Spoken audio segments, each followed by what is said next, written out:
നമസ്കാരം. സ്ട്രൈക്ക് ടോക്കറാണ്. തൃണമൂൽ കോൺഗ്രസിന് വീണ്ടും തിരിച്ചടി. രാജ്യസഭാംഗം സുസ്മിത ദേവ് രാജിവെച്ചു.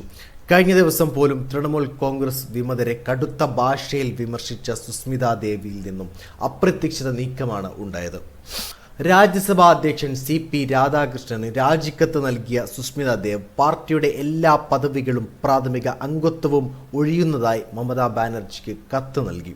തൊട്ടു പിന്നാലെ അസം മുഖ്യമന്ത്രി ഹിമന്ത ബിശ്വ ശർമ്മയുമായി സുസ്മിത കൂടിക്കാഴ്ച നടത്തി. ഉടൻ BJP അംഗത്വം എടുത്തേക്കുമെന്നാണ് സൂചന. TMC രാജ്യസഭാംഗം സുഖേന്ദു ശേഖർ റായ് രാജിവെച്ച് ഒരാഴ്ച പിന്നീടും മുൻപാണ് സുസ്മിത ദേവിന്റെ രാജി. ഒഴിയുന്ന ഈ 2 രാജ്യസഭാ സീറ്റുകളും ഇനി BJPക്ക് ലഭിക്കും.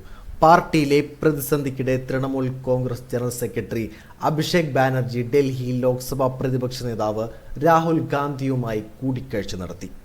കഴിഞ്ഞ ദിവസം മമതാ ബാനർജി സോണിയാഗാന്ധിയെ കണ്ടിരുന്നു. തൃണമൂൽ കോൺഗ്രസ് ലോക്സഭാ MP സയോണി ഘോഷും വിമത ക്യാമ്പിലെത്തി. വിമത നീക്കത്തിന് ശേഷമുള്ള പുനഃസംഘടനയിൽ മമതാ ബാനർജി സയോണി ഘോഷിന് തൃണമൂൽ യൂത്ത് കോൺഗ്രസ് അധ്യക്ഷ ചുമതല നൽകിയിരുന്നു.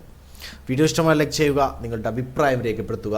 കൂടുതൽ വീഡിയോസുകൾക്കായി ഈ ചാനലിലൂടെ തന്നെ സബ്സ്ക്രൈബ് ചെയ്യുക. This is strike talker signing off.